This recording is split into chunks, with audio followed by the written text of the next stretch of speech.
Welcome to the Deep Dive. We sift through different sources to pull out the key bits of info for you. Today, though, we're doing something a bit different, a unique album quest. We're diving into Green Sirach's big project, the World Cup of Music, albums going head-to-head, basically. And this specific bracket has a title that, well, it definitely catches your eye. I recommend Getting Your Heart Trampled On to Anyone. Pretty interesting title, wouldn't you say? Oh, absolutely. It definitely sets a certain mood, doesn't it? So our mission for this album quest today is really to unpack the albums in Group 20 and, try to understand Green Sirach's ranking, what was behind it, and look at some of the results, which were, frankly, a bit surprising. It's very much about his personal journey with these albums, not some objective grading system. Gotcha. So it's all filtered through his ears. Okay, Group 20. We got Def Leppard's X, Pink Floyd's Animals, Stan Bush's Every Beat of My Heart, and Alanis Morissette's Jagged Little Pill. Quite a mix. And the winner, well, the results are in, and Alanis Morissette's Jagged Little Pill took it. Green Sirach called it an unbelievable debut and said it won by some distance. So a clear winner there. What do you think made it stand out so much for him, especially against, Pink Floyd and Def Leppard? Well, it's interesting. Jagged Little Pill still holds up so well, right? He specifically mentioned its young, angsty, and very adult nature. It clearly has lasting power for him. It's not just looking back with rose-tinted glasses. There's something really raw and relatable there that still connects.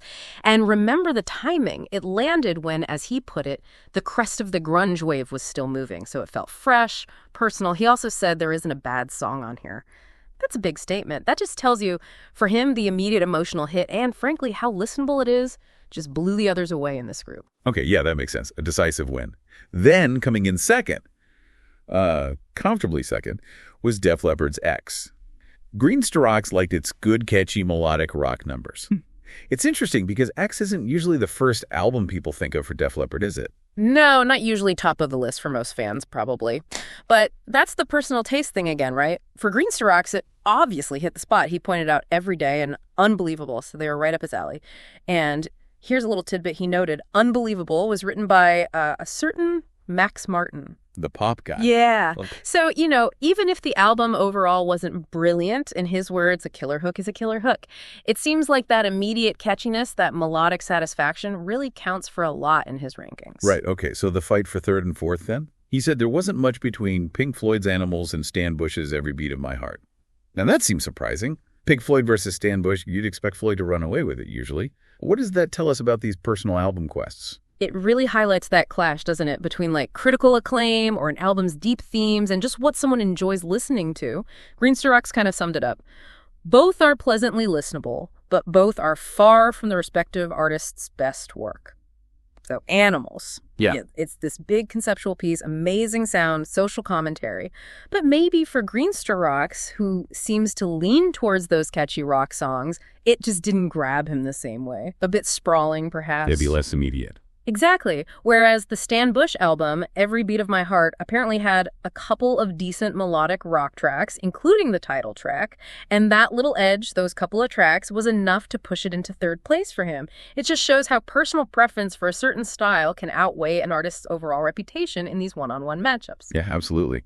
And his final verdict on the group as a whole, he just came out and said it. Not a great group. Pretty blunt. Yeah, it is blunt. But it's telling, isn't it, within his album quest. Saying it's not a great group just hammers home how subjective this whole thing is. It's not about what critics say or history. It's about how these four specific albums landed with him. It maybe suggests his personal greatness scale leans towards, that immediate emotional connection or melody over maybe concept or legacy. Okay, so let's quickly recap the final order for Group 20 in Green Sirach's World Cup of Music. Number 1, Alanis Morissette, Jagged Little Pill. Number 2, Def Leppard with X. Third place went to Stan Bush, Every Beat of My Heart. And fourth place, Pink Floyd's Animals. Right. And maybe a final thought for you listening. When you do your own kind of album quest, even informally, and you find a group with some big names, doesn't really excite you, what's that about? How much does your own taste, your mood, maybe what you heard first, shape who your ultimate champions are, regardless of what anyone else thinks? Makes you wonder, right?